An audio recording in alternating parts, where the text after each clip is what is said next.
হিমখণ্ড দেখতে পাবেন। এই যে পর্বত, তা মনুষ্য জীবনের সবথেকে উত্তম উদাহরণ। মানুষ যখন সাফল্যের শিখরে পৌঁছতে চান, মহানুভবতার শিখরে পৌঁছতে চান, পথে যত আস্তে আস্তে উপরে উঠতে থাকেন, ততই ভৌতিক বস্তু তার থেকে বিচ্ছিন্ন হতে থাকে। যদি তিনি সেই ভৌতিক বস্তুগুলি ত্যাগ না করতে পারেন, তাহলে কখনোই সেই স্থানে পৌঁছতে পারবেন না।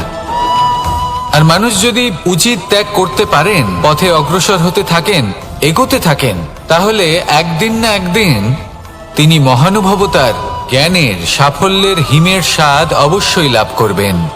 মনে রাখবেন, মানব জীবনের ত্যাগ হলো অত্যন্ত গুরুত্বপূর্ণ অংশ। আসুন আমার সাথে ভালোবেসে বলুন, রাধা রাধা।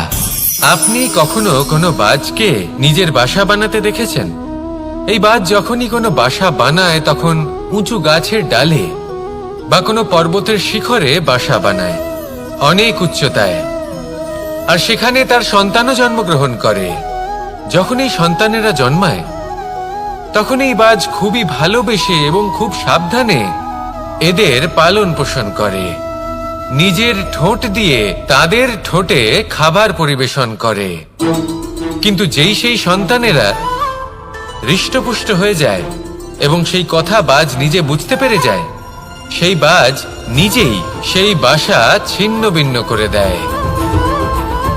সেই সন্তান যাদের সবেমাত্র ডানা গজিয়েছে, কিভাবে উড়তে হয় তারা জানে না, সেই সন্তানগুলিকে উচ্চতা থেকে ঠেলে দেয়। সেই সন্তান প্রথমে ভয়ভীত হয়ে যায়। তারা সামনে মৃত্যুকে দেখতে পেয়ে ভয়ের কারণে তাদের ডানা ঝাপটাতে থাকে। আর সেই প্রক্রিয়াতেই সেই সন্তানগুলি উড়তে শুরু করে দেয়। এবার এই ঘটনায় আমরা কি শিক্ষা পেতে পারি?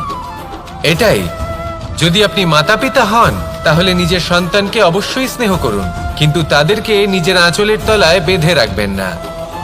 যদি আপনি চান আপনার সন্তান জীবনে উন্নতি করুক, তাহলে নিজের মুঠো থেকে তাদের স্বতন্ত্র করে দিন।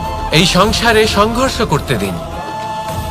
সেই সন্তান নিজেই বুঝতে পারবে যে জন্মের সময় পাওয়া ডানা কি করে ব্যবহার করতে হয়।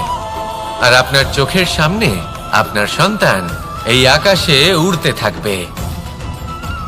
তাহলে আসুন আমার সাথে ভালোবেসে বলুন, রাধা রাধা। এই সংসারে সব থেকে বড় ব্যক্তি কে? আপনি বলবেন, এই কেমন ধরনের প্রশ্ন? কিন্তু এটা হলো সব থেকে উচিত প্রশ্ন। কেউ এর উত্তর দেবে যে সেই মহাপ্রতাপী রাজা, তিনি হলেন সব থেকে বড় ব্যক্তি, সেই বড় রাজনীতিবিদ, তিনিই সব থেকে বড় ব্যক্তি।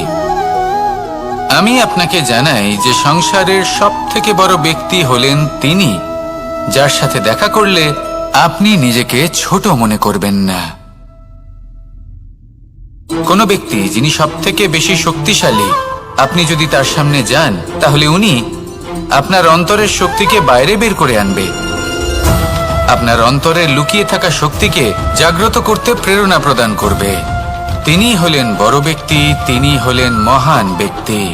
তিনি নন যিনি নিজের বল এবং ঐশ্বর্য দ্বারা আপনাকে তার সামনে ছোট প্রমাণ করবেন। এবং সেই জন্য মহাদেব আমার আরাধ্য হলেন আমার খুব প্রিয়। কারণ রাজা হোক বা ফকির, কেউ